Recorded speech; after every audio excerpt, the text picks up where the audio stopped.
I'm going to show you Colleen Moore's Fairy Castle at MSI. And what do you think? Do you want to show me?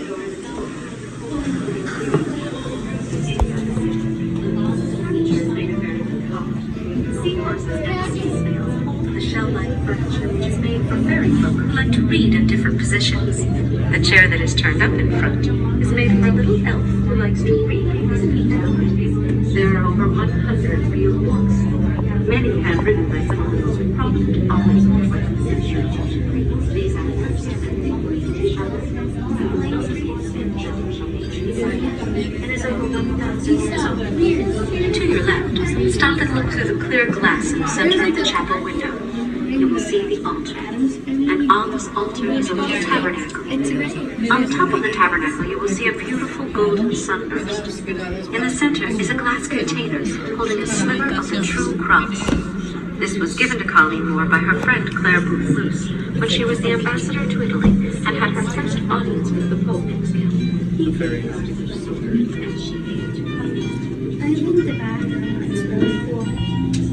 Next to the bedroom is the bathroom of the prince. It is made of alabaster. The mirror over the shell-like wash basin is gold set with a sapphire surrounded by diamonds. Wait, what is that in our song? The gold Japanese chest is about 500 years old. Now look up in the roof of the house, and there we see the attic. This is filled with all the things that were left over from the different rooms that belonged to the ancestors of the prince and the princess. Above the dining room is the bedroom of the fairy princess.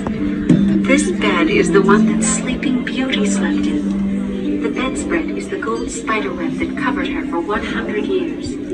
The chairs are platinum and set with real diamonds and emeralds. The floor is made of mother of pearl. Look above the kitchen and you will see the bathroom of the princess. The crystal ball sits on the apple tree. It is made of gold and pearls, and of course is the roadside baby crib. Above, the three arches are representations of the stories from Aesop's fables. To the left on the wall of the garden, in bas-relief, is the story of the Wizard of Oz. Over the arched doorway, going into the great hall, is Aladdin with a genie coming out of his lamp and Aladdin's symbol. Above the other door is Bella, of course.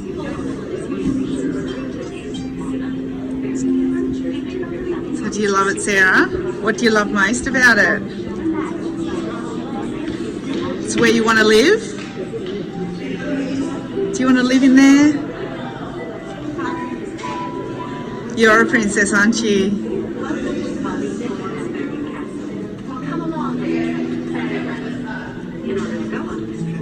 I hope you liked my video. Don't forget to check out my others and like and subscribe. Bye!